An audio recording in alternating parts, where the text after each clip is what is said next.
The Calloway house smelled like pine cleaner and quiet disappointment. Jessica had grown up learning to read that smell. It meant her mother had spent the mornings scrubbing floors while replaying conversations in her head, cataloging every way her youngest daughter had failed to become what she imagined. It was a Tuesday in October when Jessica turned 22, and the birthday cake her mother set on the table had her older sister's name written on it in pink frosting. "I ordered it last week," her mother, Diane, said with a fluttering wave. "I told them Jessica, and they wrote Rebecca. You know how those bakery people are." Rebecca laughed. It was a small laugh, barely there, but Jessica heard it the way you hear a crack in ice, sudden and final. She sat down and ate the cake with Rebecca's name on it and said nothing. That was the Calloway family in its purest form, a house where Jessica's pain was repackaged as accident, and her silence was proof she didn't really feel things the way smart people did.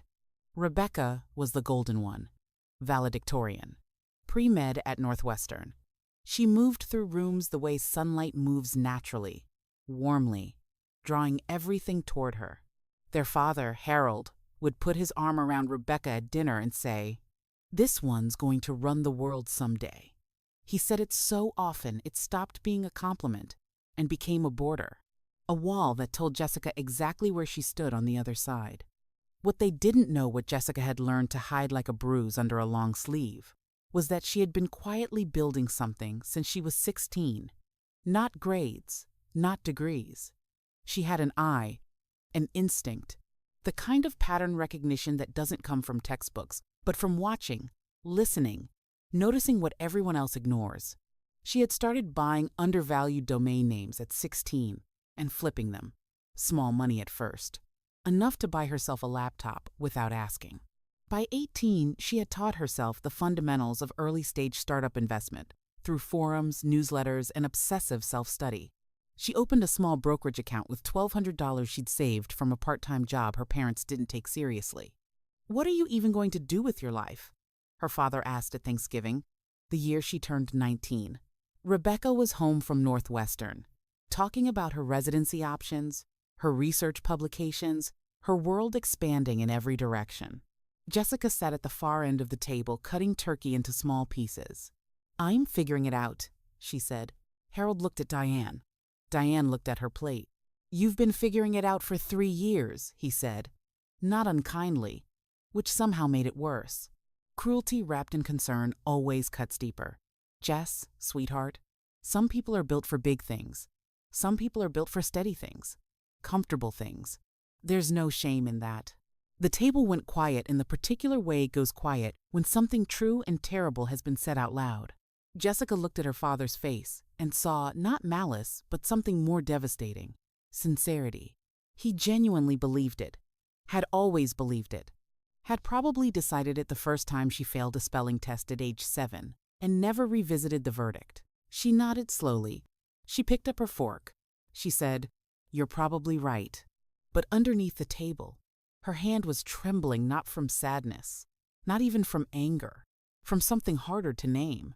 Something cold and crystalline forming in the center of her chest, the way a diamond forms. Under pressure, in darkness, over time. She drove home that night in silence, pulled up her investment portfolio on her laptop, and looked at the number glowing on the screen. It wasn't $47 million yet, but it was beginning. The cruelty didn't arrive in one event. It accumulated, the way water damage does invisible, until suddenly the ceiling collapses. When Jessica was 23, her parents sat her down at the kitchen table, the same table where Rebecca's name had been on her birthday cake, and told her they were restructuring their will.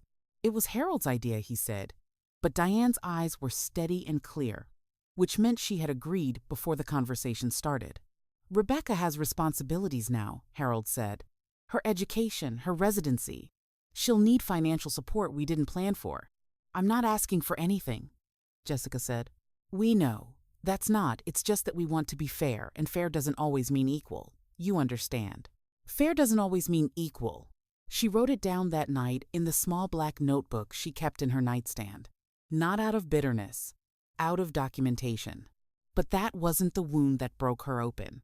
3 months later, her father called excited, almost giddy, to tell her Rebecca had been nominated for a prestigious medical research grant. He talked for 11 minutes. Jessica counted. He talked about Rebecca's intelligence, her discipline, her future. And somewhere in the middle of it, he said, "You know, your sister got the brains in the family. You got well. You've always had a good heart, Jess." She sat on her apartment floor after that call and did not cry. She wanted to. Crying would have been a release. Instead, there was only that cold, dense silence inside her, growing heavier. The following spring, the family gathered for her parents' anniversary dinner at an upscale restaurant downtown.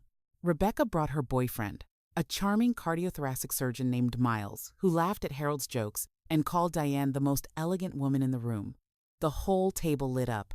Jessica mentioned quietly, to no one in particular, that one of the companies she'd invested in early had just gone public. "That's nice, honey," Diane said, reaching for her wine. Harold was already talking to Miles about golf. She had tried. That was the part that hollowed her out. Not the dismissal, but the fact that she had tried. She had genuinely, vulnerably offered a piece of herself. "I built something. Look at me. Please." And it had dissolved in the air like smoke. After dinner, Rebecca found her outside on the restaurant steps, both of them exhaling into the October cold. "You okay?" Rebecca asked. "Fine. Dad doesn't mean to be." "I know. He just..." "Rebecca." Jessica turned and looked at her sister. "I know." Rebecca's eyes held a flicker of something: guilt, maybe, or recognition. She opened her mouth and closed it again, and that silence said more than any apology could. Jessica drove home alone. She sat in her car in the parking garage of her apartment building for 37 minutes. She thought about all the ways she could walk away, change her number, move cities, disappear into her own life, and let the Calloways be the Calloways without her. She thought about her father's voice. "Some people are built for big things." She thought about the cake with Rebecca's name on it. She thought about 11 minutes. Then she went upstairs, opened her laptop, and made the single largest investment of her life: a $340,000 stake in a small AI logistics startup that every major VC firm in Silicon Valley had passed on. She had studied it for 8 months. She knew its architecture, its team, its market cap, its patent filings. She knew things about it that the people who passed on it didn't bother to know. She hit confirm and sat back. The transformation wasn't sudden. It never is. But somewhere in those 37 minutes in the parking garage, the last soft part of her grief had hardened into something else entirely. She wasn't building a portfolio anymore. She was building a verdict. For 2 years, Jessica disappeared. Not physically, but emotionally. She showed up to family holidays. She answered calls. She smiled at the right moments and deflected at the right moments and gave her parents exactly what they expected: their quiet, agreeable, unremarkable younger daughter who was figuring it out. It was the most sophisticated performance of her life. During those 2 years, the AI logistics company grew like something wild and unstoppable. She watched her stake multiply with the same focused patience she'd learned in that house, the patience of someone who has spent years being talked over at dinner tables. Her portfolio, once modest, crossed 1 million, then 5, then climbed with the velocity of something that had been held underwater too long. But wealth alone wasn't the plan. She needed architecture. She started meeting with a tax attorney, a financial PR consultant, and a private communications strategist, a woman named Carolyn, who specialized in what she called narrative control. Jessica liked that phrase, narrative control. Her whole childhood had been someone else's narrative. Now she was rewriting it with precision. "What exactly are you preparing for?" Carolyn asked during their third meeting. Jessica considered the question. "A moment," she said. "One specific moment." "What kind?" "The kind that can't be taken back." The moral conflict arrived, as it always does, at 3 a.m. She lay awake in her high-rise apartment, the one her parents didn't know about. In the building, they couldn't afford to visit. And she interrogated herself with the same rigor she applied to investment research. What is this, actually? Is it justice? Or is it theater? If I do this, am I becoming the cruelty I survived? Or am I refusing to disappear quietly like I was supposed to? She didn't have clean answers. What she had was memory. The cake, the 11-minute phone call, Fair doesn't always mean equal. Her father's voice, not cruel but utterly sincere. Your sister got the brains. She thought about the version of herself that almost believed him.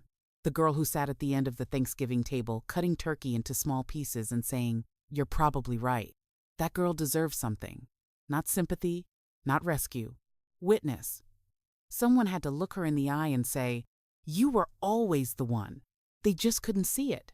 And if that someone had to be her, if she had to build the moment herself, then she would build it with the same obsessive care she built everything. The invitation went out in late February. A family gathering at a private dining room she booked under a shell company name. She told her parents it was a small career milestone. She told Rebecca it was important. She used a tone she'd never used with her family before, calm, assured, non-negotiable. They came.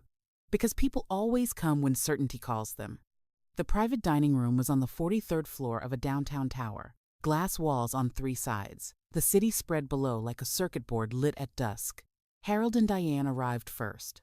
Dressed carefully, they always dressed carefully when they were uncertain. Rebecca came with Miles, who shook Jessica's hand with the warm confidence of a man who has never doubted his own presence in a room. Jessica wore a simple black dress. No jewelry except her watch.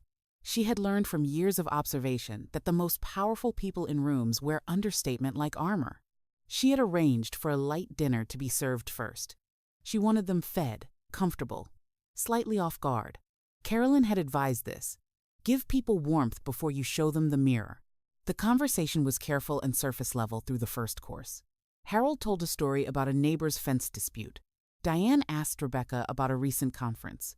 Miles talked. Miles always talked. Jessica ate and listened and waited. Between the entree and dessert, she set a sealed envelope in front of each of them. "What's this?" Harold asked. "Open it," she said quietly. Inside each envelope was a single printed page, a formal wire transfer confirmation, a company valuation summary, an equity disbursement statement. The number at the top was $47,200,000. The room did not explode. It went the way rooms go, when reality restructures itself slow, disorienting, the silence of a system rebooting. Her father's face moved through expressions she had never seen on it before. First confusion, then a long, searching look at the page.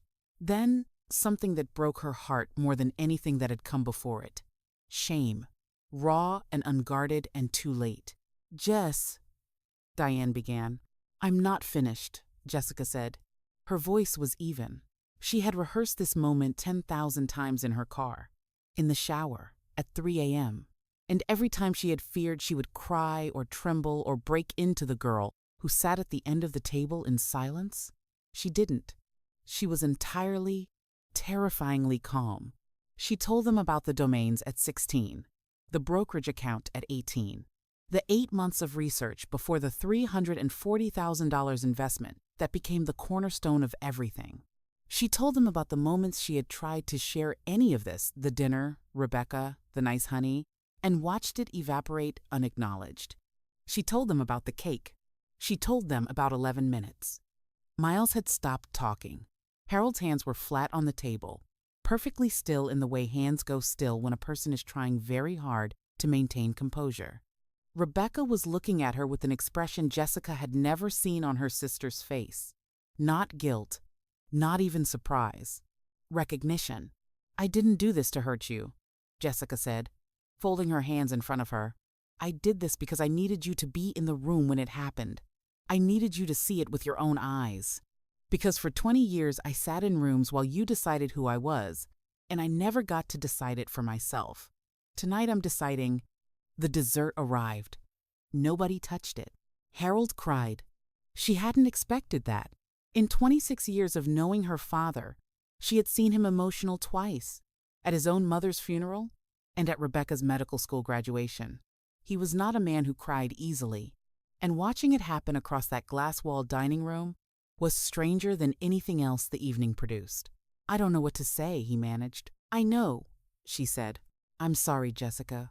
His voice cracked on her name. I'm sorry." She had played this moment in her mind for years. In every version, she had imagined his apology would feel like a door opening, a release, the long-held breath finally exhaled. Instead, she felt something unexpected and much more complicated. She felt tired. Not empty, not hollow the way she'd been after the parking garage, after the cake, after 11 minutes on the phone. Just tired in the way you get tired when a long journey ends and your body finally allows itself to feel the distance it has traveled. Her father's apology didn't unlock anything.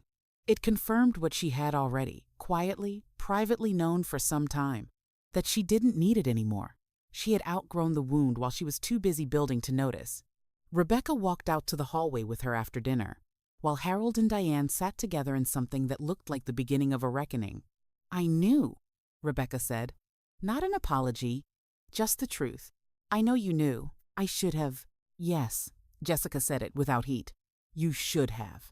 They stood in the hallway and looked at each other, not as the golden one and the dumb one, not as the favorite and the overlooked, but as two grown women who had grown up in the same house and been shaped by it in entirely different ways.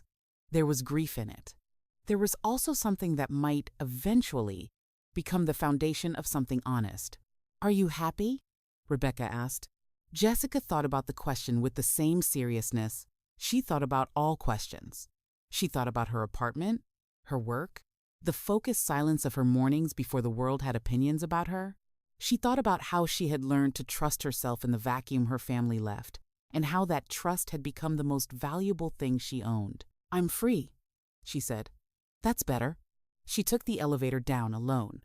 In the lobby, she stood for a moment in the marble quiet of the building, her reflection in the polished floor beneath her feet. She had imagined this night as a culmination, the final scene, the decisive blow, the verdict rendered. And it had been those things. But it had also been a funeral of sorts, for the girl who needed them to see her, for the version of herself that had lived, for too long, inside their definitions. That girl was gone. What remained was just Jessica, whole and self-made and done. She stepped out into the October night. The city moved around her, loud and indifferent and alive. Somewhere above her on the 43rd floor, her parents were sitting with the evidence of everything they had failed to see. She didn't look up. The cruelest thing a family can do is convince you that their blindness is your smallness, and the greatest act of survival is building an empire in the dark, without their permission, without their applause, without ever needing them to understand. Because the most powerful check you will ever write is not the one with the most zeros. It's the one you sign with the name they taught you to be ashamed of.